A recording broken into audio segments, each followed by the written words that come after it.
नमस्कार छात्रों, मैं डिम्पल सैनी लेकर आई हूँ फिर से आपके लिए संस्कृत की ऑनलाइन क्लास। तो आपका हार्दिक अभिनंदन है अपनी इस क्लास में। तो बने रहिए, पढ़ते रहिए और अच्छे अच्छे कमेंट करते रहिए, ठीक है। तो हम चलते हैं, आज हमारा नया टॉपिक है जो आप लोगों ने जो कमेंट किया था कि मैम हमें अनुवाद करना सिखाइए, हिंदी से संस्कृत में किस प्रकार से अनुवाद करते हैं। तो मैं अपनी कोशिश लेकर आई हूँ छोटी सी, जो आपको शायद सिखा सके, है ना। तो उसके लिए हम चलते हैं आगे, किस प्रकार से अनुवाद करते हैं। देखिए, अनुवाद करना कोई इतना टफ काम नहीं है, इतना कोई कठिन नहीं है। उसके लिए सबसे पहले जो हमने पहले पढ़ चुके हैं सारी चीज़ें, ठीक है। जैसे हम कारक पढ़ चुके हैं, हमें लिंग का पता है, हमें पुरुष पता है कि पुरुष कितने होते हैं, लिंग कितने होते हैं, वचन कितने होते हैं, ठीक है। लकार पढ़ चुके हैं हम, लकार हमें पता है, सारी चीज़ें पता है। तो अगर हमें ये सारी चीज़ें पता है तो हम आसानी से अनुवाद कर सकते हैं। बस इतना हमें सीखना है कि किस लकार को, किस वचन को, किस पुरुष को हमें यहाँ उपयोग में लेना है, ठीक है। ये चीज़ आज हम पढ़ेंगे कि जो कर्ता है वो कौन से लकार में है, कौन से पुरुष में है और कौन से वचन में है। तो वही स्थिति क्रिया की होगी, यानी कि जिस रूप में कर्ता होगा, कर्ता कौन, क्रिया को करने वाला, ठीक है। यदि क्रिया को करने वाला कर्ता जिस स्थिति में होगा उसी स्थिति में अपनी क्रिया ली जाएगी। तो उस अनुसार ये सारे हमारे जो अनुवाद के जो वाक्य है वो बनेंगे। तो हम चलते हैं हमारे नए टॉपिक की तरफ जिसका नाम है अनुवाद, ठीक है। बहुत अच्छा लग रहा है दिखने में, देखिए। तो अनुवाद करने के लिए देखो बहुत सारी चीज़ें चाहिए। सबसे पहले है हमारा यहाँ पर अनुवाद, ठीक है। अनुवाद कार्यम, इस है को हम हटा देते हैं ऐसे। हिंदी से संस्कृत में अनुवाद करते समय कर्ता, कर्म, क्रिया तथा शब्दों पर विशेष ध्यान रखना चाहिए। बिल्कुल, क्या जब हम हिंदी से संस्कृत में अनुवाद करते हैं तो सबसे पहले हमें कर्ता, फिर हमें कर्म और फिर क्रिया, और उसके बाद जो अन्य शब्द होते हैं, अन्य शब्द का मतलब जैसे अव्यय हो सकते हैं, ठीक है, या और भी कोई शब्द ऐसा हो गया है, तो उन चीज़ों का हमें विशेष ध्यान रखना है कि कर्ता कब लगेगा, क्रिया कब लगेगी और कर्म कब लगेगा। कर्ता, कर्म और क्रिया और अन्य शब्दों का कैसे संयोग होगा और फिर वो एक वाक्य का निर्माण करेगा, वो हमें उसका ध्यान रखना है, ठीक है। सबसे पहले देखिए, कर्ता जो क्रिया को करने वाला, यानी कि क्रिया को करने वाला कौन कहलाता है, कर्ता कहलाता है।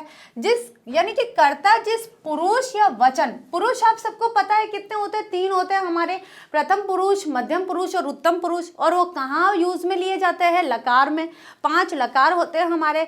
2 प्रकार की धातुएं होती है, परस्मैपदी और आत्मनेपदी। हम जो साधारण तौर पर पढ़ते हैं वो सारी परस्मैपदी होती है, और जो हम वाच्य परिवर्तन में यूज में लेते हैं, कर्म वाच्य जब बनाते हैं हम, कर्तवाच्य से कर्म वाच्य में बनाते हैं, भाव वाच्य में बनाते हैं, तो हमारी आत्मनेपदी धातु यूज होती है। आप सबको पता है, हम पढ़ चुके हैं ये सारी चीजें, ठीक है। तो पुरुष कितने होते हैं, 3 होते हैं। कौन कौन से, प्रथम पुरुष, मध्यम पुरुष और उत्तम पुरुष, ये लकार में आते हैं। और वचन, यानी कि प्रथम पुरुष का एक वचन, द्विवचन, बहुवचन, चाहे आप धातु रूप पढ़ रहे हो चाहे आप शब्द रूप पढ़ रहे हो, वचन का बहुत बड़ा महत्व है। दोनों में ही तीनों वचन आते हैं। संस्कृत में 3 वचन होते हैं, एक वचन, द्विवचन और बहुवचन। यानी कि कर्ता यदि एक वचन में है तो जो क्रिया लगेगी हमारी धातु, वो भी एक वचन की ही होगी। किस प्रकार से होगी हम आगे देखते हैं। तो क्या कह रहा है कि कर्ता जिस पुरुष या वचन में होता है उसी के अनुरूप उसी के प्रयोग करना चाहिए, यानी कि क्रिया का उसी का प्रयोग करना चाहिए, और उसी के अनुरूप क्रिया के तत्व जो अनुवाद करते समय अनिवार्य होते हैं, ठीक है। उसी के अनुरूप हमारी क्रिया होती है, और वे तत्व जो अलग अलग लिखे हुए होते हैं। मान लीजिए अव्यय है, तो अव्यय तो किसी काल, वचन, पुरुष किसी के अनुसार कभी बदलता नहीं है, तो हमारा जो अव्यय है वो एज इट इज वहाँ लिखा जाएगा, ठीक है। तो कैसे हम वाक्य, यानी कि वाक्य का निर्माण करते हैं, वाक्य का अनुवाद करते हैं, हिंदी से संस्कृत में हमें कैसे अनुवाद करना है, ये हम आगे देखते हैं। तो वे तत्व, यहाँ वे लिखा हुआ है, वे तत्व जो अनुवाद करते समय अनिवार्य होते हैं। कौन कौन से, देखिए, पहला है कारक, ठीक है। कारक हम पढ़ चुके हैं, 8 कारक होते हैं हमारे, और कारक के अनुसार ही विभक्ति चलती है। यानी कि हम जो शब्द रूप लिखते हैं, चाहे वे संज्ञा शब्द रूप हो, चाहे वे सर्वनाम शब्द रूप हो, वे सारे के सारे कारक के अनुसार लिखे जाते हैं। 8 प्रकार के कारक होते हैं। और जो कारक के जो चिन्ह होते, के, लिए, को, ठीक है, या मैं, पे, पर, जो भी चिन्ह होते हैं, अगर हमारा हिंदी का वाक्य इन चिन्हों को लिखता है, यानी कि इन चिन्हों के अनुसार कोई वाक्य बना हुआ है तो हमें उसके अनुसार कर्ता का जो कारक है वो लेना है, ठीक है। अगर जिस चिन्ह, मान लीजिए कर्ता ने यानी कि राम ने, अगर राम ने लिखा हुआ है तो आप लोग क्या करेंगे कि कर्ता कारक का एक वचन लिखेंगे। तो जो कर्ता कारक का एक वचन यानी कि प्रथमा विभक्ति लिखेंगे और प्रथमा विभक्ति आते ही आपका कर्ता कारक उसमें यूज हो जाएगा, ठीक है। दूसरा है लिंग। संस्कृत में 3 लिंग होते हैं, कौन कौन से? पुल्लिंग, स्त्रीलिंग और नपुंसकलिंग। इनके अनुसार ही वाक्य बनाना है। हिंदी में हमें देखना है कि किस लिंग में यह है, पुल्लिंग का वाक्य है या स्त्रीलिंग का वाक्य है या किसी नपुंसकलिंग का वाक्य है, उसके अनुसार हमें संस्कृत में उसके रूप को बदलना है, ठीक है। तीसरा है हमारा वचन। संस्कृत में 3 वचन होते हैं, एक वचन, द्विवचन और बहुवचन। तो हमारा कारक हमारा जो कर्ता यानी कि क्रिया को करने वाला जिस वचन में है उसी वचन में हमें क्रिया को रखना है, ठीक है। उसके बाद है हमारा काल। जी बिल्कुल, जो क्रिया है वो काल के अनुसार रखी जाएगी। और काल हमें कैसे पता चलेगा? समय। काल क्या होता है? समय। और समय का पता चलता है हमें लकार में, यानी कि जो हम धातु रूप लिखते हैं, मान लीजिए हमें लट लकार लिखना है तो वो वर्तमान काल है। अगर हमें भूतकाल का वाक्य लिखना है तो वो लंग लकार है। अगर हमें भविष्य काल की कोई क्रिया लिखनी है तो वो आ गई है हमारी लिट लकार में। अगर कोई आदेशात्मक वाक्य लिखना है तो वो आ गया लोट लकार में। और अगर कोई हमें आदर्शवादी यानी कि किसी चाहिए अर्थ में हमें वाक्य लिखना है तो वह आता है हमारा विधि लीन लकार में, ठीक है। तो इसलिए हमें काल का विशेष ध्यान रखना है, काल बहुत इंपॉर्टेंट है इसके अंदर। फिर आते हैं लकार। लकार होते हैं हमारे 5, ठीक है। और काल हमारे, देखिए काल वैसे 3 ही होते हैं, वर्तमान काल, भूतकाल और भविष्य काल। लेकिन हम जब लकार लिखते हैं तो आज्ञार्थक यानी कि लोट लकार और चाहिए अर्थ में विधि लीन लकार भी होते हैं, ठीक है। उसके बाद वचन होते हैं हमारे 3, लिंग होते हैं हमारे 3, कारक होते हैं हमारे 8, ठीक है। अब है धातु। धातु किसे कहते हैं? कि क्रिया के मूल रूप को धातु कहा जाता है। मूल रूप मतलब क्या हो गया? हमने यहाँ लिखा कि जाता है, जाता है। अब ये जो है वो कौन सा काल कहलाएगा? वर्तमान काल। अब वर्तमान काल में जाता है कैसे लिखते हैं हम? गच्छति। अब गच्छति क्यों लिख रहे हैं? क्यों? क्योंकि जाता है ये कितने वचन को प्रदर्शित कर रहा है? एक वचन को। और जाता है कौन सा लिंग बताया है इसमें? पुल्लिंग बताया है, ठीक है। इस जाता है जो वाक्य है, छोटा सा बिल्कुल 2 शब्दों का वाक्य है, उसमें हमें क्या क्या दिखाई दे रहा है? सबसे पहले तो ये वर्तमान काल दिखाई दे रहा है, ठीक है। उसके बाद ये एक वचन दिखाई दे रहा है, उसके बाद ये पुल्लिंग दिखाई दे रहा है, और उसके बाद जो ये जाता है वाली क्रिया है वो गच्छ धातु से बनी है, ठीक है। गच्छ धातु से बनी है तो गच्छ का एक मूल रूप आता है गम, ठीक है। गम धातु का रूपांतरण होता है गच्छ से, और गच्छ धातु से फिर हम लट लकार लिखते हैं। लट लकार, लंग लकार, लोट लकार, सब ये सारे उसमें लिखते हैं, ठीक है। तो हमारे जो जाता है क्रिया है, इस क्रिया को हमने केवल गच्छति लिख दिया और ये हमारी क्या बन गई? हमारी क्रिया बन गई है। तो क्रिया का मूल रूप क्या कहलाता है? धातु कहलाता है। और धातु यहाँ पर गच्छति क्रिया है, उसका जो धातु बनेगा वो क्या बनेगा? गम धातु। गम धातु का लट लकार रूप प्रथम पुरुष एक वचन हमने लिखा है, ये कौन सा है? गच्छति शब्द जो लिखा है वो एक क्रिया को प्रदर्शित कर रहा है, ठीक है। इस प्रकार से हमें ध्यान रखना है कि जो हमारा वाक्य है वो क्या कहना चाह रहा है, उसमें कौन कौन से रूप है, उन सब रूपों को देखकर फिर हमें वाक्य का निर्माण करना है और अनुवाद करना है, ठीक है। आगे चलते हैं हम। सबसे पहले देखिए क्या है? लट लकार। अब अगर लट लकार क्या होता है? वर्तमान काल। वर्तमान काल यानी कि जो चल रहा है, प्रेजेंट टेंस, जिसे इंग्लिश में बोलते हैं प्रेजेंट टेंस, ठीक है। प्रेजेंट में जो हमारा जो समय चल रहा है उसे क्या कहते हैं? वर्तमान काल कहते हैं। और वर्तमान काल का जो लकार है वो कौन सा होता है? लट लकार। याद रखिए आप लोग, लट लकार। सबसे पहले ये लकार याद करने बहुत जरूरी है, क्योंकि क्रिया कौन से समय में हुई है, कौन से काल में हुई है, वह अगर हमें पता है तो हम अनुवाद आसानी से और अच्छा और सही कर सकते हैं, ठीक है। तो देखिए पहला वाक्य क्या है इसमें? राम पुस्तक पढ़ता है। ये बढ़ता नहीं है, ये है पढ़ता है, ठीक है। राम पुस्तक पढ़ता है। तो सबसे पहले देखिए राम कौन है यहाँ पर? कर्ता। कर्ता कितने वचन में है? एक वचन में। तो हमने यहाँ पर जब हम राम शब्द पढ़ते हैं, राम शब्द अकारांत पुल्लिंग शब्द। अब राम कौन है? पुल्लिंग, ठीक है। इसकी सबसे पहले हम स्थिति बताते हैं, कौन कौन सी स्थिति है। सबसे पहले तो ये है पुल्लिंग, उसके बाद है ये एक वचन, और उसके बाद है ये कौन सा, अकार, कर्ता, ठीक है, कौन सा है ये, कर्ता। अब कर्ता कौन सा है ये, प्रथम पुरुष, प्रथम पुरुष। क्यों, क्योंकि ये कोई थर्ड पर्सन व्यक्ति है, ठीक है। प्रथम पुरुष का ये एक वचन है, तो प्रथम पुरुष का एक वचन पुल्लिंग शब्द है ये, ठीक है। अब जब हम अकारांत पुल्लिंग शब्द पढ़ते हैं, अकारांत पुल्लिंग शब्द, तो उसमें जब हम राम पढ़ते हैं, अकारांत पुल्लिंग शब्द राम पढ़ते हैं, तो राम को हम यहाँ क्या लिखते हैं, एक वचन में जब प्रथमा विभक्ति लिखेंगे तो क्या लिखेंगे यहाँ पर, रामः, क्या लिखेंगे, रामा। अगर दो होते हैं तो रामो, और अगर तीन यानी कि बहुवचन होते हैं तो यहाँ पर रामा आ जाता, ठीक है। तो हमारा ये जो प्रथमा विभक्ति एक वचन जो बना है वो क्या है, रामः, ठीक है। तो राम के लिए हमने रामः लिख दिया। अब पुस्तक क्या है यहाँ पर, क्रिया, कर्म है, सॉरी क्या है, पुस्तक क्या है यहाँ पर, कर्म। क्यों, क्योंकि ये सकर्मक है, सकर्मक क्रिया है। ये राम पुस्तक पढ़ता है तो राम ने कौन सी क्रिया करी है, सकर्मक, जिसमें कर्म सम्मिलित होता है। अब मैं बोलती हूँ राम पढ़ता है तो ये हो गई अकर्मक। क्यों, क्योंकि इसके अंदर कर्म नहीं है, किसी साधन नहीं है, कोई साधन नहीं है जिसके अनुसार वो पढ़ रहा है। तो यहाँ पर क्या हुआ, देखिए पुस्तक क्या हो गया, कर्म। तो हम यहाँ पर कर्म, कर्म कारक में क्या होता है, कर्ता ने कर्म को, यानी कि राम ने पुस्तक को पढ़ी है, तो ये राम ने कोई क्रिया करी है, कर्ता ने, राम ने आ गया तो यहाँ रामा आ गया। अब पुस्तक को, पुस्तक के लिए यानी कि जब हम किसी कर्म को लिखते हैं तो कर्म, अब यहाँ पर राम एक वचन है तो कर्म भी एक वचन में आएगा, तो राम, रामो, रामा, अब रामम। इसी प्रकार से पुस्तक, पुस्तके, पुस्तकानी, पुस्तकम, पुस्तके, पुस्तकानी। तो हम यहाँ पर क्या लिखेंगे, पुस्तकम, पुस्तकम, ठीक है, ये आ गया हमारा पुस्तकम। तो ये हो गया हमारा कर्म। अब पढ़ता है, तो पढ़ता है, जैसे हमने जाता है के लिए क्या लिखा था, गच्छति, वैसे हम पढ़ता है, तो पढ़ता की हमारी जो धातु बनती है वो कौन सी बनती है, पठ धातु।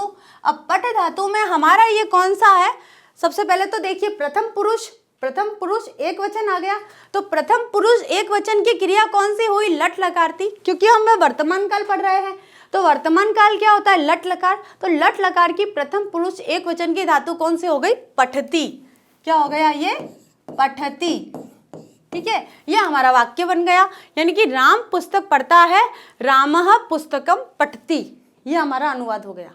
कितना आसानी से हुआ है ये, देखिए कोई किसी प्रकार की कोई दिक्कत नहीं आई है। बस हमें क्या करना है, पुरुष और क्या कहते हैं वचन, इनका ध्यान रखना है, ठीक है। पुरुष कैसे हुआ, देखिए मैंने आपको जब बताया था प्रथम पुरुष, प्रथम पुरुष तीन प्रकार का पढ़ा था, देखिए कौन कौन सा। सबसे पहले तो पुल्लिंग पढ़ा था हमने, फिर हमने स्त्रीलिंग पढ़ा था, और फिर हमने नपुंसकलिंग पढ़ा था। तो पुल्लिंग में एक लाइन जो प्रथमा, केवल हमें प्रथमा विभक्ति की लाइन लिखनी है, सह, तो और ते, और यहाँ पर आ गया हमारा सा, ते, ताहा, ठीक है। और नपुंसकलिंग के आ गया हमारा तत्, ते, तानी, ठीक है। क्या आया, पुल्लिंग के लिए क्या आया, स, तो, ते, स्त्रीलिंग के लिए क्या आया, सा, ते, ताहा, और नपुंसकलिंग के लिए क्या आया, तत्, ते, तानी। अब देखिए हम इससे वाक्य बनाते हैं, तो प्रथम पुरुष का जो हमारा पठ धातु हम बोल सकते हैं, तो पठ धातु क्या बनता है, प्रथम पुरुष के लिए पठती, पठत, पठंती, ठीक है, पठती, पठत, पठंती, ये शब्द आएगा सारा पुल्लिंग के लिए, ठीक है। यानी कि अब हम देखिए ये भले ही तीन लिंगों में लिखा हुआ है, लेकिन तीनों लिंगों के लिए क्रिया एक ही प्रकार की लगेगी, अलग अलग नहीं लगेगी। ऐसा नहीं कि पुल्लिंग के लिए क्रिया अलग लगेगी, या स्त्रीलिंग के लिए क्रिया अलग लगेगी, या नपुंसकलिंग के लिए क्रिया अलग हो जाएगी, ऐसा कुछ नहीं है। हम देखिए यहाँ बनाते हैं कि सह का मतलब होता है वह, तो का मतलब होता है वे दोनों, और ते का मतलब होता है वे सब। अब इसी प्रकार से ये पुल्लिंग है, अगर स्त्रीलिंग की कोई बात कही जाती है तो सा का मतलब होता है वह, ते का मतलब होता है वे दोनों, और ता का मतलब होता है वे सब। इसी प्रकार से नपुंसकलिंग में तत् का यानी वह एक, और ते यानी वे दोनों, और तानी यानी वे बहुत सारी चीज़ें। यहाँ आता है हम जब नपुंसकलिंग चीज़ें, पुस्तकम, फलम, वृक्षम, इस प्रकार की चीज़ें पढ़ते हैं, जब ये नपुंसकलिंग वाली धातुएं आ जाती है, ठीक है। तो अब देखिए हम लिखते हैं कि वह पढ़ता है, ठीक है, या वह पढ़ती है,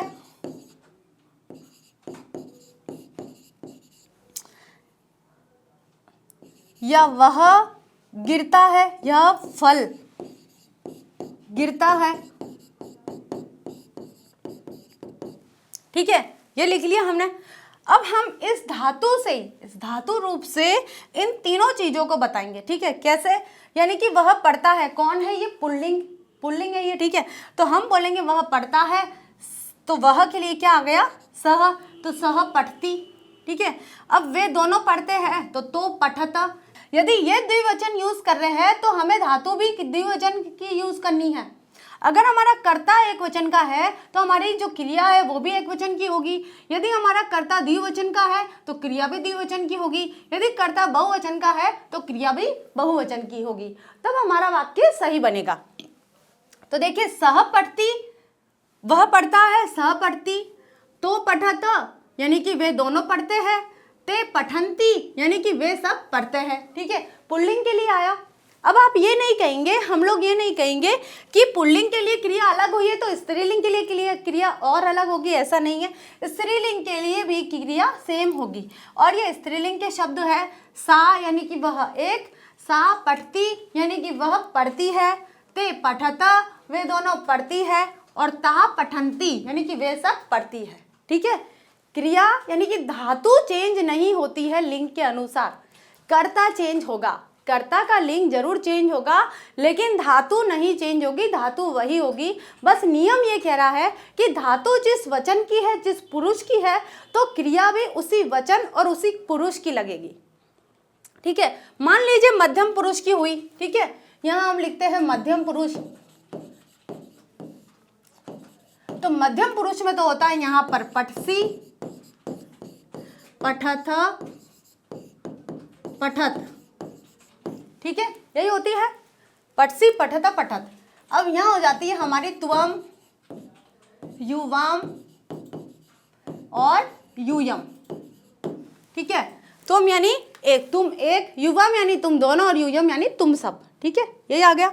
अब हम यहाँ लिखते हैं कि त्वम पठसी, तुम पढ़ते हो, युवाम पठत, तुम दोनों पढ़ते हो, और यूयम पठत यानी कि तुम सब पढ़ते हो।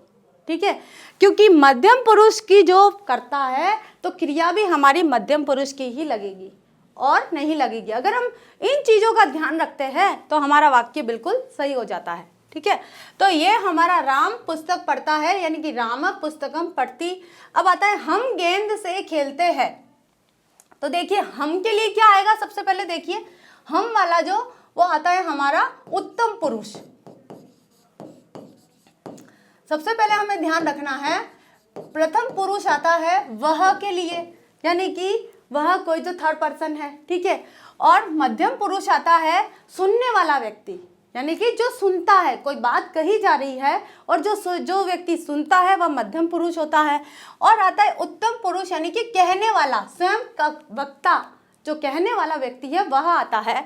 तो वह भी 3 रूपों में होता है, अहम, आवाम और वयम। ठीक है, अहम यानी मैं, आवाम यानी हम दोनों, और वयम यानी हम सब। अब वाक्य क्या कह रहा है? हम गेंद से खेलते हैं, तो हम यहाँ पर किसके लिए आ गया? बहुवचन के लिए आ गया, वयम। अब खेलते हैं क्या आ गया? क्रीडामी। क्रीड, जो क्रीड शब्द है यानी कि हमारा जो क्रीड धातु है उससे जो शब्द बना है, धातु रूप बना है, उससे आएगा। तो हमारा जो उत्तम पुरुष है वो आएगा यहाँ पर, देखिए क्या आएगा? क्रीडामी, क्रीडाव और क्रीडामह। ठीक है, तो ये क्रीडामी यानी कि मैं खेलता हूँ, क्रीडावा यानी हम दोनों खेलते हैं, और क्रीडामी यानी कि क्रीडामा यानी कि हम सब खेलते हैं। ठीक है, तो हम गेंद से खेलते हैं, तो किससे खेलते हैं? गेंद। गेंद को क्या बोलेंगे यहाँ पर? कंदुकेन, कंदुकम, कंदुकम लिख सकते हैं, कर्ता ने कर्म को करण से, तो कंदुकेन आएगा यहाँ पर, क्योंकि करण से आ रहा है, तृतीय विभक्ति लग रही है। हम गेंद से खेलते हैं, तो हम यहाँ पर लिखेंगे वयम। हमारा जो वाक्य बनेगा ना वो यहाँ बनकर आएगा, वयम कंदुकेन क्रीडामः। ठीक है, आ गया पूरा। हम यानी वयम हो गया, गेंद से हो गया हमारा कंदुकेन, और खेलते हैं क्योंकि हम खेलते हैं, हम उत्तम पुरुष के लिए आ रहा है। उत्तम पुरुष बहुवचन की जो क्रिया लगेगी वो यही लगेगी, क्रीडामः, जैसे पठामः, हसामः, ये वाली लगेगी। ठीक है, ये क्या थे, वर्तमान काल के सारे। इस प्रकार से देखिए, वयम कंदुकेन क्रीडामः, तुम घर जाती हो तो त्वम गृहम गच्छति, यहाँ पर आएगा पूरा इस प्रकार से, त्वम गृहम गच्छसि। ठीक है, गच्छसि क्यों आएगा, क्योंकि तुम क्या है, मध्यम पुरुष।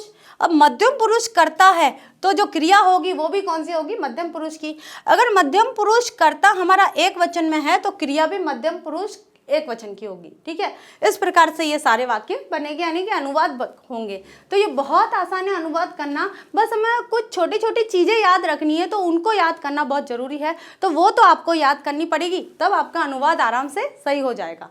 आगे चलते हैं हम, हमारा है दूसरा लकार कौन सा है, लंग लकार, यानी कि भूतकाल।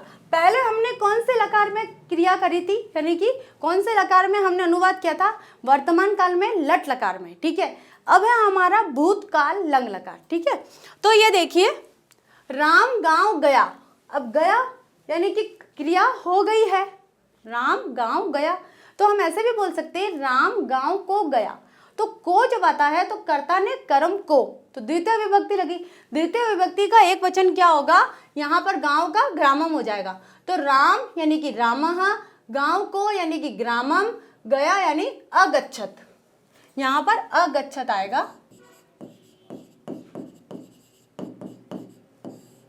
ठीक है, अगच्छत यानी गया, क्योंकि जो भूतकाल की है हमारा कौन सा लंग लकार, जो गच्छ धातु बनेगा वो इस प्रकार से बनेगा, अगच्छत, अगच्छतम, अगच्छ, अगच्छ, अगच्छतम, अगच्छम, ये वाला बनेगा। ठीक है, मोहन वाराणसी गया, तो मोहन कहाँ गया, मोहन वाराणसीम अगच्छत। ठीक है, मैंने रामायण पढ़ी। अब मैंने या मैंने पढ़ी है, तो मैंने किसके लिए आता है, एक वचन के लिए, यानी कि मैं, है ना। मैंने कोई कार्य किया है तो कार्य करते हैं तो मैंने बन जाता है। ठीक है, तो जैसे ही मैं के लिए आया है तो मैं किसको बोलते हैं, अहम, तो रामायण को पढ़ी है। ठीक है, तो यहाँ पर ये द्वितीय विभक्ति एक वचन आएगा। अहम एक वचन क्रिया है, मध्यम पुरुष एक वचन क्रिया है, तो सॉरी करता है, अहम क्या है, मध्यम पुरुष एक वचन करता है, ये कौन सा, मध्यम पुरुष एक वचन,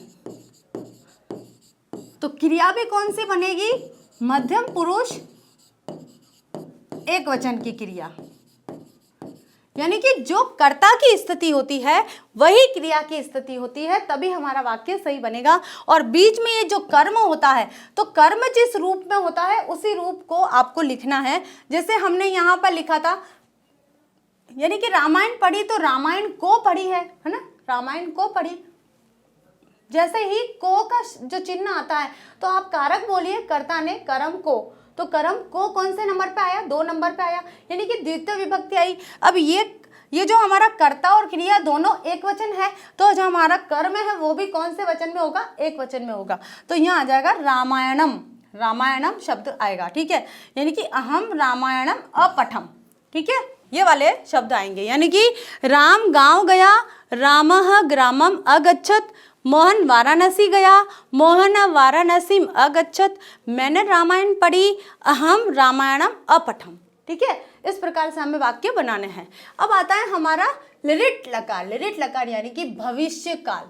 ठीक है, जितनी भी हमारी धातुएं हैं उनके बीच में इस प्रकार से शव लग जाता है और वो हमारी भविष्य काल की हो जाती है। जैसे पठ धातु है, तो पठ धातु में हम अब जब लिरिट लकार लिखते हैं, कौन सा लिरिट लकार लिखते हैं, तो ये बन जाएगा हमारा पठिष्यति।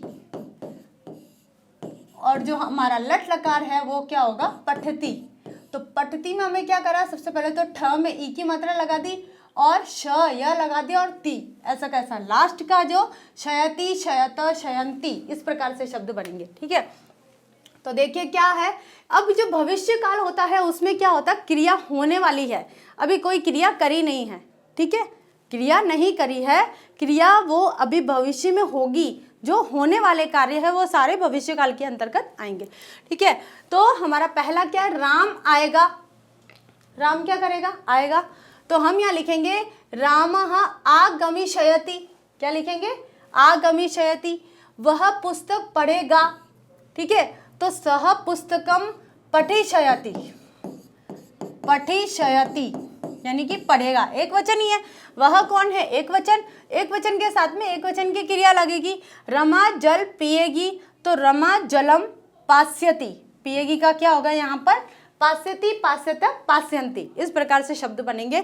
तो हमें क्या बनाना है, लिट लकार भविष्यकाल बनाना है। तो भविष्यकाल में जो हमारा लिट लकार जो धातु रूप बनकर आया है, आपको वही वचन के अनुसार लगाना है। जिस वचन के अंदर या जिस पुरुष के अंदर आपका कर्ता है, उसी वचन और उसी पुरुष के अंतर्गत आपकी क्रिया होनी चाहिए। ठीक है, तो आपके अनुवाद बिल्कुल सही हो जाएंगे।